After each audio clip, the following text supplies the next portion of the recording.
Now, let's talk about the plan to kill mining. The Supreme Court in New South Wales made a decision which was you can be held accountable, or the New South Wales government can be held accountable for the climate emissions of things that are dug up in New South Wales and sent somewhere else.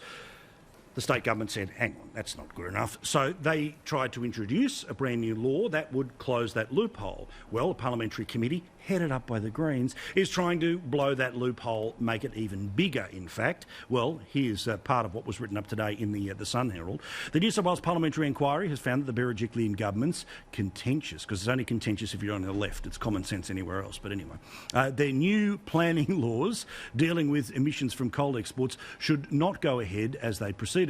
The laws would stop planning authorities from approving new mines with a condition related to emissions of exported Australian coal. I'll let you read along as we keep talking here.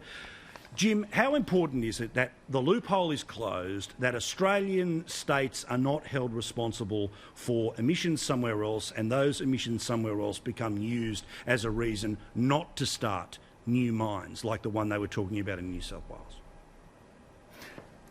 Paul, I think it's absolutely critical. This really is a test of the Berejiklian government, and I think it's a test for a number of reasons. The first reason is that there's a tendency to double count every time you meet a Green. They'll count emissions here, they'll count them there. They won't count emissions if there's a monstrous fire throughout Australia, but they'll count emissions if there's backburning. Right, that's the first point I'd make. The second point I'd make, Paul, is that if we're going to do this, there must be some consequences. If we're going to stop every money-creating, prosperity-creating activity in this country, there has got to be some consequences.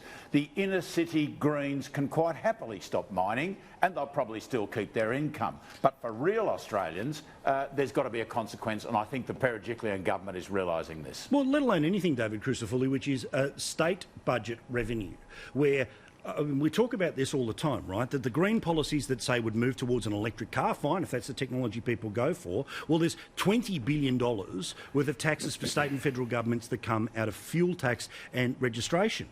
Are they going to turn around and announce new taxes for people on top? No, of course they're not. I mean, what about and Jackie Trade in Queensland? Your Auditor General has said, hey, you're spending more than is coming in. She says there's a 3-year freeze on increasing the taxes on mining industries, but now she's going to turn around and that's all up for grabs again.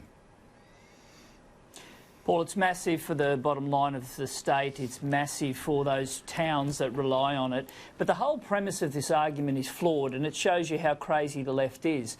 If we are serious about emissions, and we can debate whether or not coal will be used for thermal, whether it's in 10 days or 10 weeks or 10 years or 10 decades, if you are serious about it, the cleanest coal in the world comes from Australia. That is without...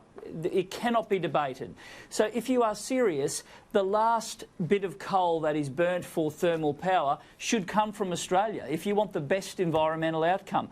All these fools are doing is sacrificing our economy at the altar of making some sort of political point. It does not make sense. Yeah, I mean, it's this thing, Liz, where I just keep talking about this stuff, not to be a slave to the mining industry, but to be a adherer of reality. I mean, the sort of budget denier perspective that so many of these people have. But back to these particular laws that, you know, I had a look and I read this and I thought, geez, it's interesting that sort of people would push back against this. Labor, are they coming out against mining? Well, the whole thing's run by the Greens. Yeah, exactly. This is what the left are doing to make up for the fact that our emissions in Australia are actually remarkably low.